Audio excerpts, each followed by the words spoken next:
लोगों के जीवन में चमत्कार कर दिया और उनके जीवन को पूरी तरह से बदल दिया।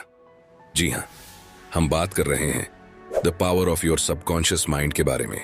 इस पुस्तक को हल्के में लेने की बिल्कुल गलती मत करना। यह सबकॉन्शियस माइंड के बारे में लिखी गई अब तक की सबसे बेस्ट बुक है। डॉक्टर जोसेफ मर्फी ने अपना अधिकांश समय पूर्वी देशों के धर्मों के अध्ययन में बिताया। शोध के सिलसिले में वे कई साल भारत में भी रहे। विश्व के सभी प्रमुख धर्मों का अध्ययन करने के बाद उन्हें विश्वास हो गया कि पूरी सृष्टि में एक विराट शक्ति व्याप्त है और वह शक्ति हमारे भीतर है, जिसे डॉक्टर मर्फी ने नाम दिया the power of subconscious mind means अवचेतन मन की शक्ति। और इसी शक्ति के बारे में हम इस वीडियो में डिटेल में समझेंगे। जब आप अपने अवचेतन मन की जादुई शक्ति का प्रयोग करना सीख जाएंगे तो आपके जीवन में चमत्कार होने लगेंगे। आप हर वो चीज पालेंगे जिसे आप पाना चाहते हैं, हर वो मुकाम हासिल कर लेंगे जिसे आप हासिल करना चाहते हैं, इतना पैसा कमा पाएंगे कि जिसकी आपने कल्पना भी नहीं की होगी। इस बुक में टोटल 20 चैप्टर हैं जो हमें सफलता की सीढ़ी तक पहुंचा सकते हैं, जिसके द्वारा हम जो चाहे वो पा सकते हैं। अगर आप इस पूरे वीडियो को ध्यान से देखते हैं, समझते हैं और अपने जीवन में अमल करते हैं तो मैं आपको प्रॉमिस कर सकता हूं कि आपको जीवन में सफल होने से कोई भी रोक नहीं पाएगा और सफलता की हर बुलंदी को आप छू पाएंगे। अगर आप भी जीवन में हर वो चीज पाना चाहते हैं जिसकी आपने कल्पनाएं भी नहीं की तो वीडियो को पूरा देखना और एक भी पॉइंट मिस मत करना। तो चलिए शुरू करते हैं। चैप्टर 1, आपके भीतर बहुत बड़ा खजाना छिपा है।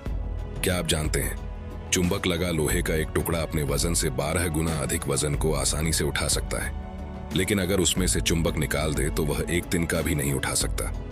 इसी तरह दुनिया में 2 तरह के लोग होते हैं, एक चुंबकीय ताकत रखने वाले जिनमें विश्वास और आस्था कूट कूट कर भरी होती है, जो जानते हैं कि वे जीतेंगे और सफल होंगे, और दूसरे जिनमें चुंबकीय तत्व नहीं होते, जो हमेशा डरे हुए रहते हैं, भयभीत रहते हैं, उन्हें हर बात में संदेह होता है। इस प्रकार के लोग जिंदगी में आगे नहीं बढ़ पाते। आप भी चुंबकीय व्यक्ति बन सकते हैं, बशर्ते आप इतिहास के सबसे बड़े रहस्य अवचेतन मन की शक्ति को समझ ले और उस पर अमल करने लगे। अब हम समझेंगे कि यह अवचेतन मन है क्या। आपका मस्तिष्क दरअसल में एक है, किंतु उसके 2 स्पष्ट भाग हैं। दोनों की विशेषताएं अलग अलग हैं। दोनों भागों को एक रेखा अलग करती है। दोनों के कार्य बुनियादी रूप से एक दूसरे से अलग हैं। प्रत्येक विभाग को अलग अलग शक्तियां और गुण मिले हैं। एक चेतन मन और दूसरा अवचेतन मन। जो सतह पर दिखाई देता है, यानी जैसे आप दिखाई देते हो, वो चेतन मन है, और जो आपके अंदर का मन जो आपके अंदर है, जो दिखाई नहीं देता, वह अवचेतन मन है।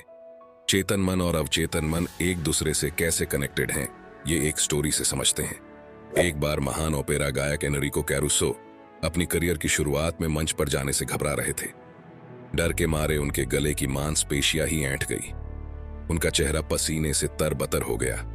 वे शर्म और घबराहट में मंच के पीछे चले गए। कुछ ही पल बाद उन्हें हजारों लोगों के सामने परफॉर्म करना था, लेकिन पब्लिक को देखकर उन पर डर की भावना हावी हो गई। उन्होंने कांपते हुए कहा, मैं नहीं गा सकता, सब लोग मुझ पर हंसेंगे। वे अपने ड्रेसिंग रूम में जाने के लिए मुड़े। तभी अचानक वे रुक कर चिल्लाए, भाग जाओ डर, तुम्हें भागना ही होगा, भागना होगा, भागो यहां से। वे दोबारा मंच पर गए और सीना तानकर खड़े हो गए और उन्होंने ऐसे गाया कि सुनने वालों का दिल जीत लिया। इस स्टोरी से हमने क्या सीखा? जब आपका चेतन मन डर, चिंता और तनाव से भर जाता है तो आपके अवचेतन मन में भी नकारात्मक भाव प्रवाहित होने लगते हैं, और यही नकारात्मक भाव चेतन मन में दहशत, आशंका और निराशा भर देते हैं। जब कभी आपके साथ ऐसा हो तो एनरिक कैरुसो की तरह आप भी अपने चेतन मन के नकारात्मक विचारों के समक्ष पूरे साहस और विश्वास के साथ डटकर खड़े हो जाए और अपने मन में कहे, मैं पूर्णतः नियंत्रण में हूं, मैं यह काम आसानी से कर सकता हूं, यह बहुत आसान है। जब आप चेतन मन को इस तरह आदेश देंगे तो आपका अवचेतन मन शांति और सद्भाव से भर जाएगा और आपके अंदर जोश, उत्साह और शक्ति आ जाएगी, और आपको ऐसे परिणाम मिलेंगे जो आपने सोचे भी नहीं होंगे। मान लीजिए कि आपका मस्तिष्क एक बगीचा है और आप उस बगीचे के मालिक हैं। अब आपके बगीचे में कौन सी फसल उगेगी? ऑब्वियसली आपके बगीचे में वही फसल उगेगी जिसके बीज आप उसमें बोएंगे। उसी तरह हम भी अपने मस्तिष्क के बगीचे में दिन भर अपने विचारों के बीज बोते हैं। अब ये विचारों के बीज आते कहां से हैं? ये उत्पन्न होते हैं हमारी आदतों से। अगर आप कांटे बोते हैं तो क्या आपको अंगूर मिलेंगे? कंटीली झाड़ियां बोएंगे तो क्या अंजीर की फसल मिलेगी? जैसे विचारों की बुवाई आप अपने मस्तिष्क में करते हैं, वैसे ही परिणाम आपको मिलते हैं। अब सवाल यह है कि आपको चेतन मस्तिष्क में ही अच्छे विचार क्यों सोचने हैं? तो जवाब है क्योंकि अवचेतन मन सही गलत में फर्क नहीं कर सकता। ये तो बस चेतन मन द्वारा सोचे गए विचारों को अस्तित्व देने का काम करता है, चाहे वो सही हो या गलत। ये बहुत ही इंपॉर्टेंट लाइन है। अगर एक बार में समझ ना आई हो तो बैक जाकर दोबारा सुन लेना। फॉर एग्जाम्पल, अगर कोई इंसान है जो किसी पर बहुत ज्यादा गुस्सा है और उसका गुस्सा इस हद तक बढ़ गया कि वो उसका का खून करना चाहता है और बार बार बोलता रहता है, मैं उसको मार डालूंगा, मैं उसको मार डालूंगा, उसका खून कर दूंगा। बार बार यही बातें बोलने की वजह से ये सारी बातें उस इंसान की अवचेतन मन पर अंकित हो जाएगी और अल्लादीन के चिराग से उत्पन्न हुए जिनकी तरह उसका अवचेतन मन बोलेगा, जो हुक्म मेरे आका, और वो ऐसी परिस्थितियां उत्पन्न कर देगा कि वो इंसान एक दिन सचमुच खून कर देगा। अब किसी का खून करना यह तो बहुत बुरी बात है, तो अवचेतन मन ने उसे यह सब करने से रोका क्यों नहीं? क्योंकि अवचेतन मन सही और गलत में फर्क नहीं कर सकता। यह तो बस चेतन मन द्वारा सोचे गए विचारों को अस्तित्व देने का काम करता है, चाहे वो विचार सही हो या गलत। और अगर कोई स्टूडेंट एग्जाम में टॉप करना चाहता है और बार बार बोलता है, मैं टॉप करूंगा, मैं टॉप करूंगा, मैं टॉप करूंगा, बार बार बोलकर इस विचार को अपने अवचेतन मन में अंकित कर देता है, तो फिर से आपका अवचेतन मन कहेगा, जो हुक्म मेरे आका, और वो ऐसी परिस्थितियां उत्पन्न कर देगा, आपको इतनी मेहनत करने पर विवश कर देगा कि वो स्टूडेंट एग्जाम टॉप कर लेगा। ये अवचेतन मन हर उस चीज को हकीकत में ला सकता है जो आप हासिल करना चाहते हैं। इसलिए आपके मस्तिष्क में आने वाला प्रत्येक विचार महत्वपूर्ण है। सिर्फ ऐसे विचारों को ही अपने मस्तिष्क में जगह दे जिनसे आपको ताकत और शक्ति मिलती हो, जो हमारे मस्तिष्क को कमजोर करे। ऐसे नकारात्मक विचारों को मस्तिष्क में घुसने ही न दे। चैप्टर 2, आपका अपना मस्तिष्क कैसे काम करता है। चेतन मन जहाज के कैप्टन की तरह होता है। वह सिर्फ नीचे इंजन रूम में बैठे कर्मचारियों को आदेश देता है, जो सभी बॉयलरों, मशीनों, यंत्रों को उसके आदेशों के अनुकूल चलाते हैं। मशीन रूम में काम कर रहे कर्मचारियों को यह पता नहीं होता कि वे कहां तथा किस ओर जा रहे हैं। वे केवल आदेशों का पालन करते हैं। कैप्टन अपने कंपास और अन्य यंत्र के आधार पर यदि गलत या अधूरा आदेश भी देता है, तो भी वे उस आदेश को बिना कोई सवाल करे मान लेते हैं, भले ही वे पहाड़ से टकरा ही क्यों ना जाए, क्योंकि उनका काम सिर्फ ऑर्डर फॉलो करना है। एम्प्लॉयज कैप्टन से सवाल नहीं कर सकते, वे केवल आदेश का पालन करते हैं। ठीक इसी तरह आपका चेतन मन कैप्टन है, आपके जहाज का नेविगेटर है। जिस विचार पर आपका चेतन मन विश्वास करता है और सही मानता है, उसी विचार को अवचेतन मन बिना सवाल पूछे आपका आदेश समझकर स्वीकार कर लेता है, चाहे वो सही हो या गलत, इससे उसे कोई फर्क नहीं पड़ता। और जब चेतन मन से कोई शब्द या वाक्य आप बार बार बोलते रहते हैं, तो आपका अवचेतन मन उसे एक्सेप्ट कर लेता है और उसे साकार कर देता है, चाहे वो चीज सही हो या गलत, सकारात्मक हो या नकारात्मक। जब आप कोई नकारात्मक चीजें बार बार कहते हैं, जैसे कि ये बहुत मुश्किल है, मैं ये नहीं कर सकता, मैं स्मार्ट और इंटेलिजेंट नहीं हूं, मैं किसी काम का नहीं हूं, मैं बिल्कुल नाकारा हूं, ये मेरे बस में नहीं है, मैं अमीर नहीं बन सकता, तब आपका अवचेतन मन आपके शब्दों को स्वीकार कर लेता है और बिल्कुल वैसी ही परिस्थितियां पैदा कर देता है, जिससे आपके लिए वह चीज प्राप्त करना सचमुच मुश्किल बन जाता है। जब तक आप ये कहते रहोगे, मैं यह कार नहीं खरीद सकता, मैं यूरोप की यात्रा नहीं कर सकता, मैं यह घर नहीं खरीद सकता, यह सूट, यह पतलून नहीं खरीद सकता, तब तक यह जान लो कि आपका अवचेतन मन आपके नकारात्मक आदेशों का पालन करता रहेगा और जीवन भर आप अभावों में जीते रहेंगे। लेकिन अगर आप इसके बदले यह बोलते हैं, यह बहुत आसान है, मैं बहुत स्मार्ट और इंटेलिजेंट हूं, मैं 100% अमीर बन सकता हूं, मैं यह कार खरीद सकता हूं, मैं यूरोप टूर पर जा सकता हूं, तो आपका अवचेतन मस्तिष्क बिना सवाल पूछे ये सच मान लेगा और ऐसी परिस्थितियां उत्पन्न कर देगा जिससे आप उस चीज को हासिल कर लेंगे। सुनने में आपको थोड़ा अजीब लग रहा होगा, लेकिन यही सच्चाई है दोस्तों। एक और एग्जाम्पल देखते हैं। एक युवा गायिका को गाने के ऑडिशन के लिए बुलाया गया। वह बड़ी आस लिए इंटरव्यू का इंतजार कर रही थी, किंतु 3 बार वह ऑडिशन में फेल हो गई। उसका गला बहुत मधुर था, लेकिन फिर भी वह फेल हो जाती थी। क्यों? क्योंकि हमेशा इंटरव्यू के पहले वह हर बार अपने से कहती रही, वे लोग मुझे पसंद नहीं करेंगे, मेरी आवाज उन्हें पसंद नहीं आएगी, मुझे बहुत डर लग रहा है, शायद मेरा सिलेक्शन नहीं होगा। उसके अवचेतन मस्तिष्क ने उसकी नकारात्मक बातों को स्वीकार करके उसके सामने उनको अनुभव के रूप में पेश कर दिया। वह असफल हो गई। उसने अपने भय को इस प्रकार काबू किया। दिन में 3 बार वह एक कमरे में गई। आराम कुर्सी पर बैठकर उसने अपने शरीर को रिलैक्स कर दिया। आंखें बंद करके उसने अपने मन व शरीर को शांत किया।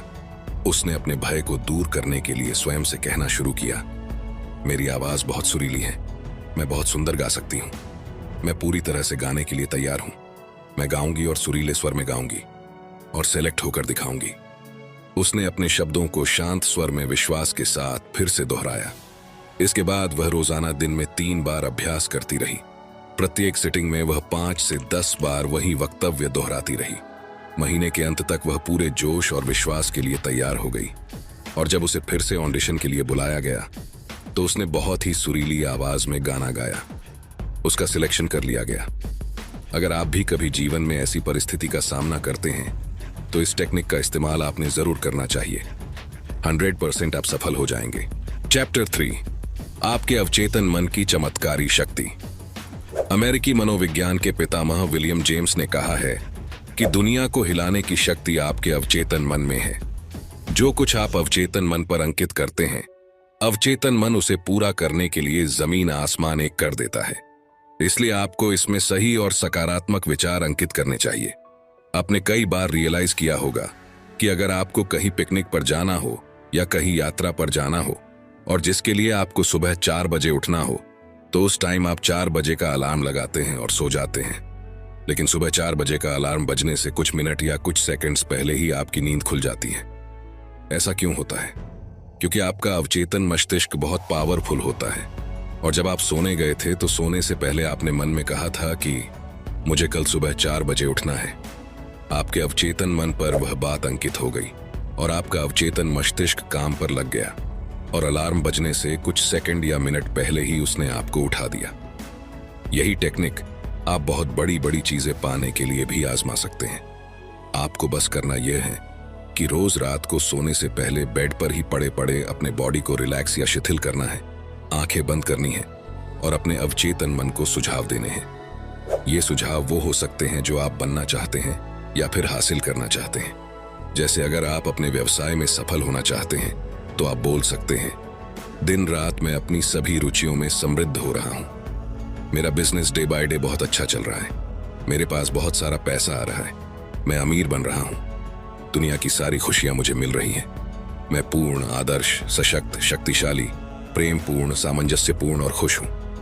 ऐसा आपको लगातार 21 डेज तक करना है और उसके बाद आपको इसकी आदत हो जाएगी और आप जानकर हैरान हो जाएंगे कि आपके जीवन में ऐसे चमत्कार होने लगेंगे जिसकी आपने कल्पना भी नहीं की होगी।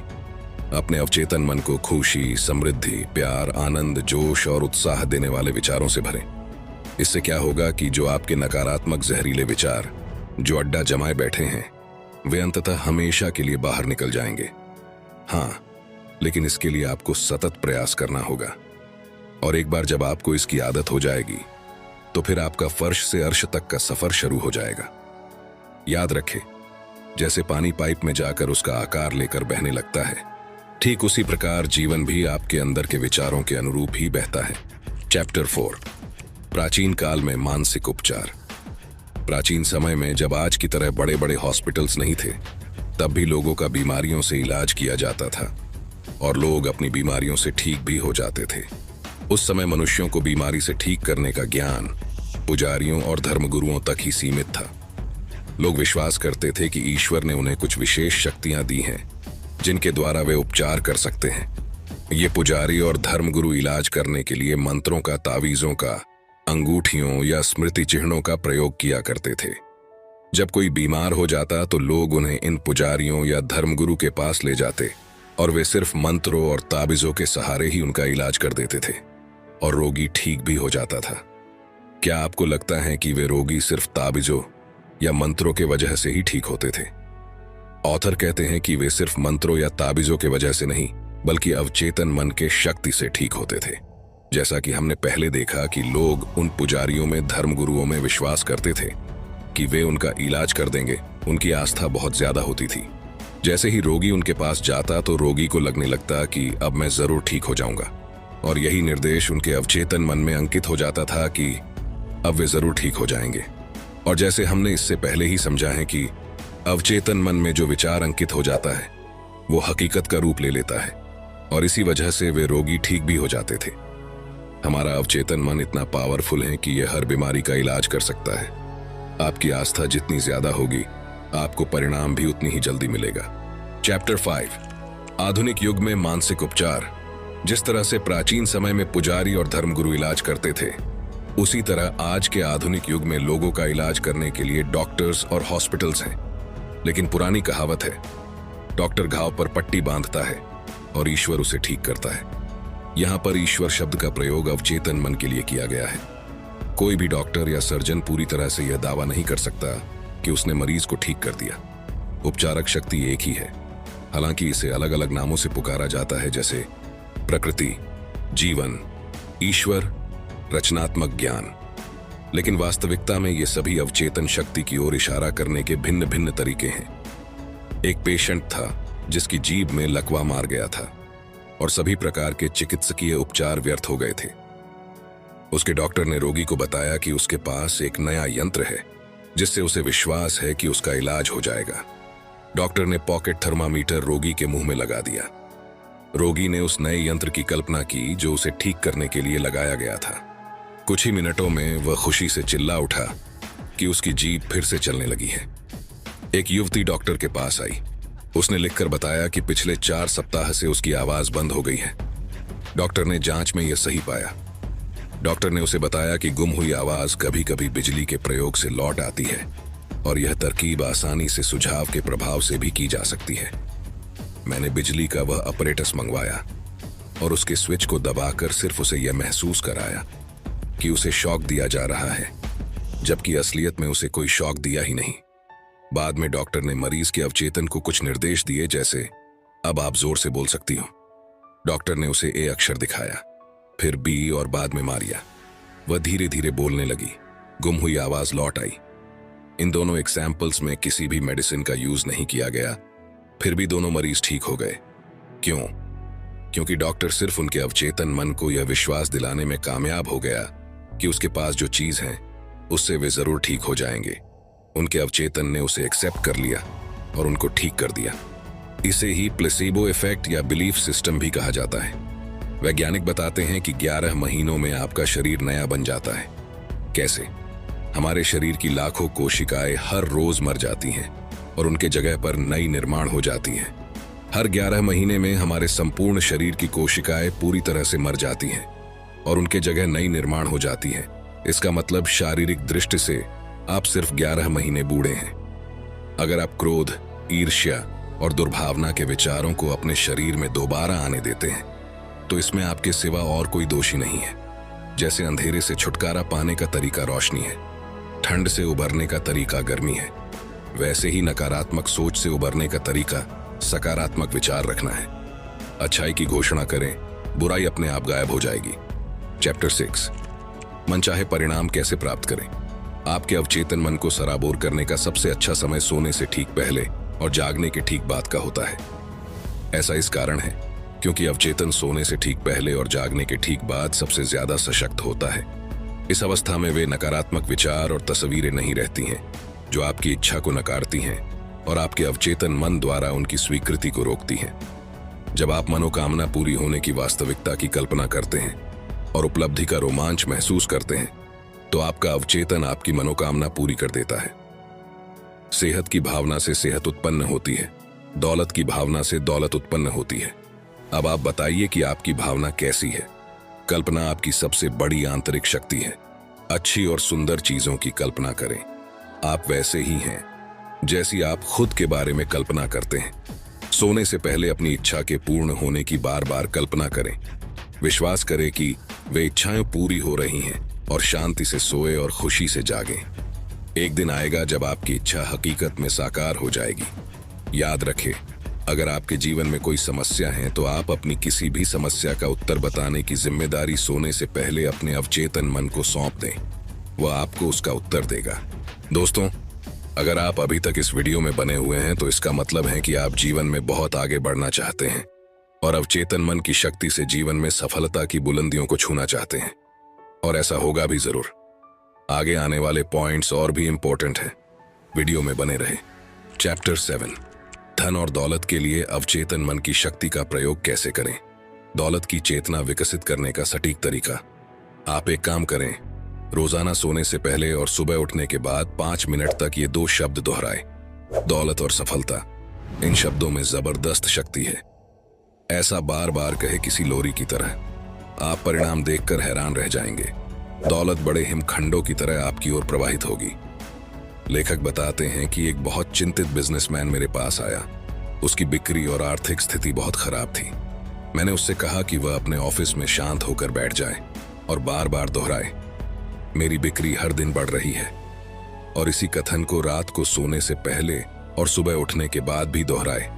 इस कथन के कारण उसके चेतन और अवचेतन मन मिलकर काम करने लगे।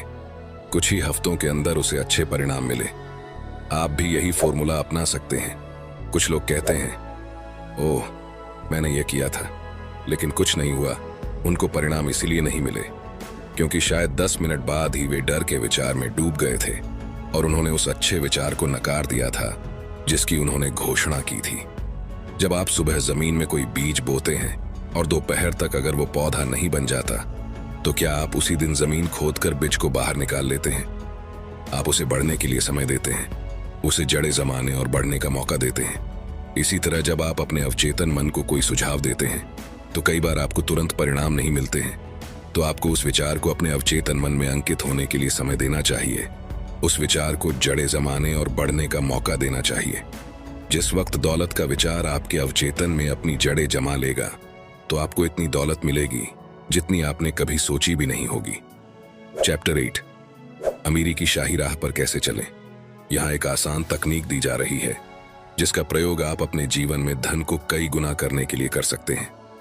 एक शांत रूम में चले जाएं, आराम कुर्सी पर बैठकर अपनी बॉडी को रिलैक्स करें और दिन में कई बार ये वाक्य दोहराएं, मुझे धन पसंद है, मैं इससे प्रेम करता हूँ, मैं इसका समझदारी से, सृजनात्मक तरीके से और न्यायपूर्ण तरीके से प्रयोग करता हूँ। मेरे जीवन में धन का लगातार प्रवाह हो रहा है, मैं खुशी से इसे मुक्त करता हूँ और यह अद्भुत तरीके से कई गुना होकर मेरे पास लौटता है। यह अच्छा है, बहुत अच्छा है। धन बहुत बड़ी मात्रा में मेरी तरफ प्रवाहित हो रहा है। मैं इसका प्रयोग सिर्फ भलाई के लिए करता हूँ। मैं अपनी आर्थिक समृद्धि तथा मानसिक दौलत के लिए कृतज्ञ हूँ। तंगी में दिन गुजारने का असली कारण। आपने कई लोगों को देखा होगा जो तंगी में दिन गुजार रहे हैं और महीने का खर्च चलाने के लिए संघर्ष कर रहे हैं। उन्हें अपने खर्च पूरे करने के लिए बहुत जूझना पड़ता है। क्या आप जानना चाहते हैं कि उनके साथ ऐसा क्यों होता है? वे लगातार उन लोगों की निंदा करते हैं जो जीवन में बहुत सफल हुए हैं और जिन्होंने बहुत दौलत कमाई है। वे सोचते हैं कि अमीर लोग बहुत बदमाश होते हैं, वे लोगों का खून चूस चूस के अमीर बने हैं, वे बेईमान और भ्रष्ट होते हैं और इसलिए वे हमेशा अमीर लोगों से और उनके पैसों से नफरत करते हैं। आप दौलतमंद तो बनना चाहते हैं लेकिन दौलतमंद लोगों से और उनके पैसों से ही नफरत करते हैं। और ब्रह्मांड का नियम कहता है कि आप जिस चीज से नफरत करते हैं वो आपसे दूर चली जाती है, चाहे वो दोस्त हो, बीवी हो, बच्चे हो, रिलेटिव्स हो या फिर दौलत। अगर आप किसी इंसान को पसंद ही नहीं करेंगे, उसे हमेशा बुरा भला कहेंगे, उसकी निंदा करते रहेंगे तो वो आपसे दूर चला जाएगा। उसी तरह जब आप सफल और अमीर लोगों को पसंद नहीं करते हो या उनकी निंदा करते हो तो ब्रह्मांड के नियम के अनुसार पैसा भी आपसे दूर चला जाता है और आपको वापस मुड़कर भी नहीं देखता। इसीलिए ऐसे लोगों के पास पैसे की हमेशा कमी रहती है। तो आपको करना क्या है? आप जब भी किसी सफल और अमीर इंसान को देखें तो कहे, मैं सफल और अमीर लोगों को आशीर्वाद देता हूँ, मैं सफल और अमीर लोगों को अपना रोल मॉडल बनाता हूँ, मैं सफल और अमीर लोगों से प्यार करता हूँ। अगर वे अमीर बन सकते हैं तो मैं भी बन सकता हूँ। जब आप सफल और दौलतमंद लोगों के बारे में अपने अवचेतन में अच्छी भावना रखोगे तो आपका अवचेतन मन आपको इतनी दौलत देगा कि आप गिन भी नहीं पाओगे। चैप्टर 9, आपका अवचेतन मन और वैवाहिक जीवन। आदर्श पति को कैसे आकर्षित करें। अगर आपने इससे पहले के अध्याय ध्यान से समझ लिए हैं तो अब तक आप जान चुके होंगे कि आपका अवचेतन मन कैसे काम करता है। आप जानते हैं कि आप इस पर जो भी छाप छोड़ेंगे वह बाहरी जगत में साकार हो जाएगा। अगर आप एक महिला हैं और आदर्श पति को आकर्षित करना चाहती हैं तो इसी समय अपने अवचेतन मन पर उन गुणों और लक्षणों की छाप छोड़ें जो आप अपने होने वाले पति में चाहते हैं। यहाँ एक उत्कृष्ट तकनीक दी जा रही है जिसके द्वारा आप आदर्श पति को आकर्षित कर सकती हैं।